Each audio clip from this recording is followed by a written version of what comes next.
Hey, what up, y'all? This is your boy Ken. You're watching The View from the Game. Thank you for tuning in. If you're on Instagram, you watch me live. I am the actual man behind the Instagram. Yes, I do answer my DMs. When you DMing me. Hey, but check this out, man. While I got your attention, make sure you go get my book, The 48 Laws of Game. That's right, The 48 Laws of Game. You can get it at audible.com. All you got to do is type my name, Pimpin' Ken, when you get to audible.com. And this book, as well as my other book, The Art of Human Chess. This is the book everybody's talking about. This is the book that your daddy should have taught you about. Everything that your daddy didn't teach you the game, it's in this book right here. And The Art of Human Chess, a study guide to win, teach you how to maneuver, teach you how to finesse, teach you how to play chess, teach you how to outsmart your enemy. You got to get my books, classics. Hey, man, also, man, make sure you subscribe, like, and make sure you let everybody know through notification where to come and get this joint at by sharing. And also, I am also the proprietor and the owner of HHF Mag, HHF Clothing, HHF Awards, and HHF Radio. Hey, man, stay tuned, man, and go to thehiphopfraternity.com and check us out. And every Monday, we're at the Ice Bar. That's right, 5456 Fayetteville Road, Atlanta, Georgia. Every artist get in free. Every A&R get in free. Every executive get in free. Everybody is free. Artists get to perform for free, and you get to park for free. The only free game in town. So, you know, a Romanian chick out of the blue say, yeah, I choose you. Yes, indeed. Yes, indeed. So I mean, like... But she didn't really choose me. Now that I know the game, she didn't really choose me. I was more so, she was somebody that's already had people before and all this other stuff, and then she knew how it was, but she knew I was green to it. So it was kind of more like she was trying to be like a sugar mama and spoon feed me. And that's how we ended up falling out. It only lasted for about 2 weeks. Okay, so that was your first introduction to that type of situation. So what made you say that you want to get in polygamy? And I know you got an interesting take on that. You don't call it polygamy, right? Yeah. So the proper term for it is polygyny, because polygamy means you have wives. And we know it's illegal to have wives and things of that nature. And some people say polyamory. So the difference between polygyny and polyamory is polygyny means all my girls are in a relationship with me. They're intimate with only me, not with each other. But in polyamory, they're all intimate with each other. Polyamory and polygyny. Most people do polyamory, but I do polygyny, you know. So we're going to call it polygamy. And poly. I just call it poly. We call it poly. So my thing is, like, you know, as a former pimp, right, I had 16 bitches, right? Mm. And them hoes was like robots. The hoes like they was in the army, one hut to a bald face, the hoes spin, you know what I'm saying? So, I mean, like, and that's a hell of a situation, man. You know, constantly popping game all day, you know, really standing on these bras, man, and making sure, you understand me, they don't do the ultimate, which is the crisscross, you know, the balls cross at the New York balls cross, you know, it's all kinds of crosses when you're dealing with bitches, right? Yeah. So, I mean, how do, in poly lifestyle, when you got 5 or 6 or 7 women in your household, how do you determine who's the most important and who's the one that get intimate with you in what time? Well, it's really not that technical, you know. When it comes down to it, like with me, I do, poly is way more different, and it's kind of hard to explain it when you know so much of the other lifestyle, but it's not in there. And let me say this on record. Poly and the pimping is something totally different, contrary to each other. You know, now I know certain people that's trying to mix it, it can't mix it up. It's 2 different lifestyles. I know both of the lifestyles, you know, it's totally 2 different things. But when it comes down to poly, when it comes down to polygyny, you know, ain't nobody on no schedules and nothing. It's just like being in a regular monogamous relationship, but you just got multiple women. So it's like you didn't have it. Like my women are not sitting around waiting at my door like, is it my turn or anything like that? Because they all busy taking care of business while I'm busy taking care of business and shit. Like I probably get on their nerves. You know what I'm saying? You say, what's up? So how do it rotate? Like, do you bring more in as it go, or did you try to just horn in on the ones that you got that's already attentive? You know what? Everything just happened organically. So like you know, I might not be looking, or I might find somebody, you know, like I meet a lot of people through social media. This is the day that we in. So, you know, I don't even be looking, but if it's somebody that appealing to me, she got the mindset, she's in alignment with my vision, she supports and values who the man is in me. We just end up talking and stuff like that. And then, you know, I end up telling my bros about her, you know what I'm saying? Like, hey, look, this is what I'm interested in. She might be a good one and things of that nature. But, you know, when it comes down to, you know, polygyny, you can have how many women you want, you know, and everybody play a different position. So in my household, like a woman can be doing into the social media world. Somebody could be the go-getter of the money. I got one that's a scientist. You know what I'm saying? She has a whole career. She's in the pharmaceutical world. Then I got another one that does all the branding and the marketing with the social media. Then I got another one that's been with me for 17 years.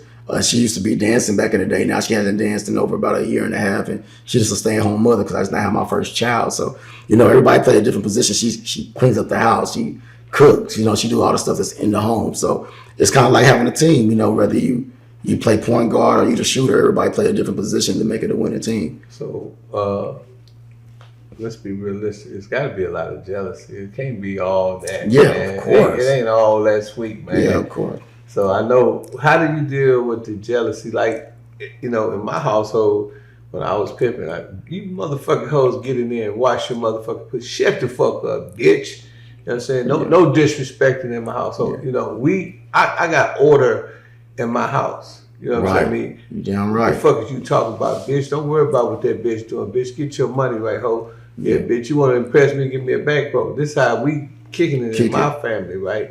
In my household. So if, you know, you have these different levels of relationships, you know, the scientists, you know, the stay-home mom, the veteran been down 17 years, the one that's working in social media. I mean, how do you keep order in your household? Yeah. So the game is the game. It's applicable to anything. Right. So whether you in the game, the lifestyle, whether you in the corporate world, you can apply it to everything. So in my household, you know, first of all, I understand women gonna have emotionalism. I mean, I tell people all the time, don't get into any type of lifestyle with women if you don't have a high sense of emotional intelligence. Mm-hmm. This shit might look cool on the outside, but at the end of the day, a lot of niggas trying to walk in our shoes and do what we do, and they can't even handle one broad. Right. You know what I'm saying? So when it comes down to me, I just have a high sense of emotional intelligence. So when it comes down to the jealousy and stuff like that, I understand, okay, it might be in their emotions, but you can't live in your emotions. I understand that there's going to be some jealousy issues. So we just get to the root of it. Why do you feel jealous? I sit down and talk to them. Oh, you feel threatened because of this? Well, you don't have to feel threatened because of this, because she can never feel your position, just like you can never feel her position. You get what I'm saying? So it's just being patient. You know, you got to be patient with them, and you got to just lay down order. You know what I'm saying? So that's why I am. I'll just be patient with them and I communicate. I've seen you on Bigo a few times with your poly lifestyle, and I know you're always courteous to your girls. You know, like he's like, baby, sweetheart. I mean, you know, is that a part of the poly shit? You know, because I'm saying that because, you know, I used a pet name when I was in the game. Bitch, right. You know what I'm saying? What up, bitch? You know, but you know, that is like, you know, a whole nother level of the game.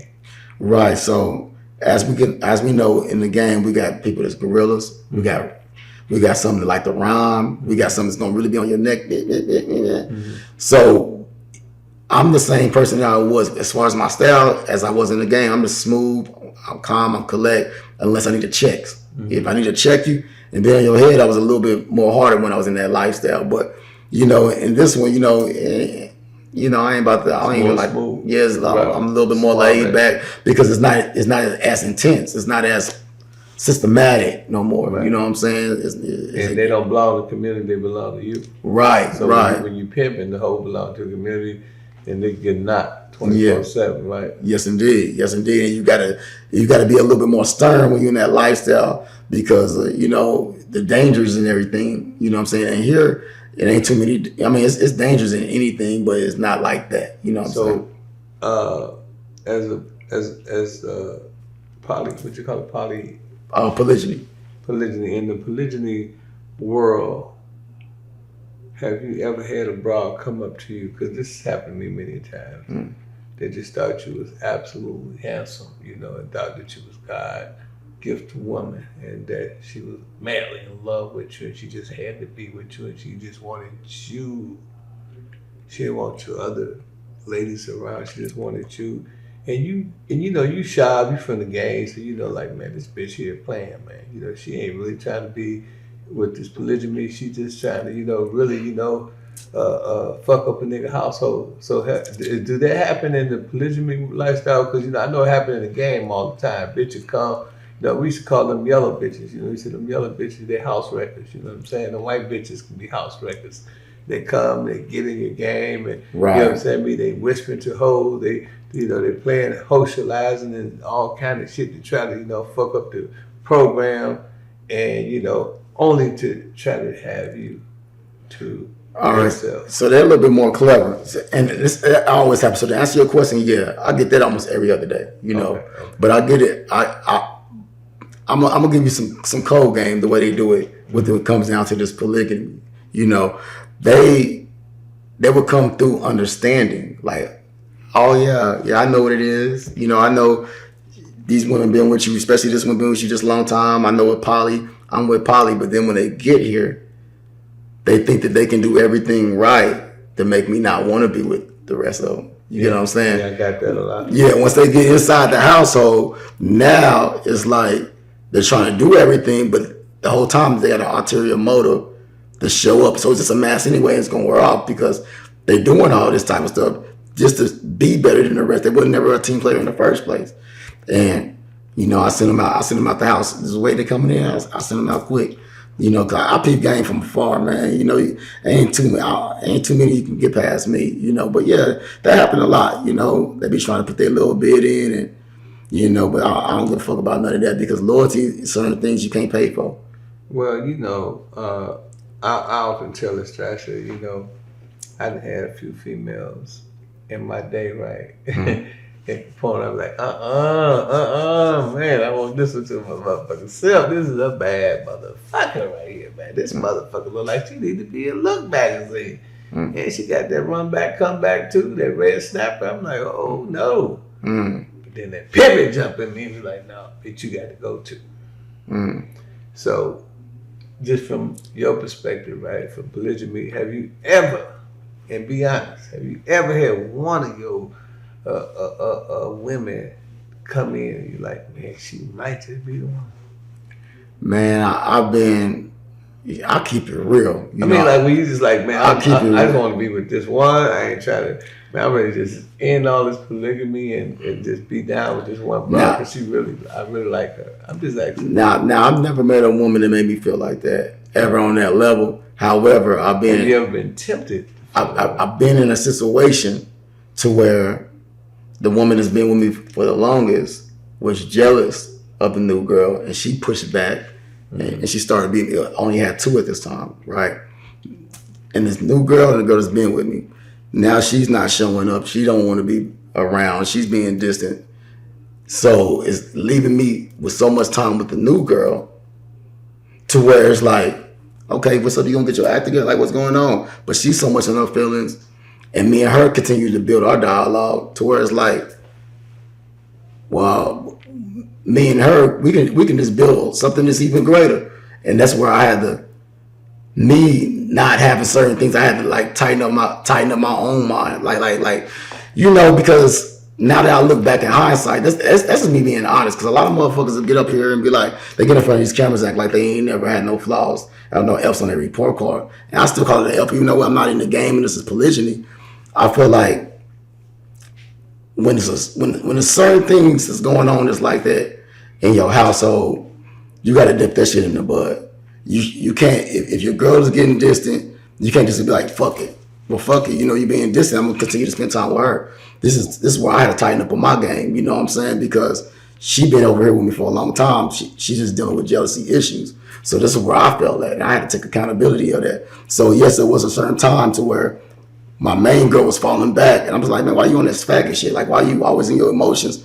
Like this broad is new and you showing all this other stuff, why you feeling intimidated by her? And boom, boom. You know what I'm saying? So at the end of the day, yeah, that's most definitely happened before. And I had to, wake up out of that shit. And to this day, I'm glad that I woke up out of this shit.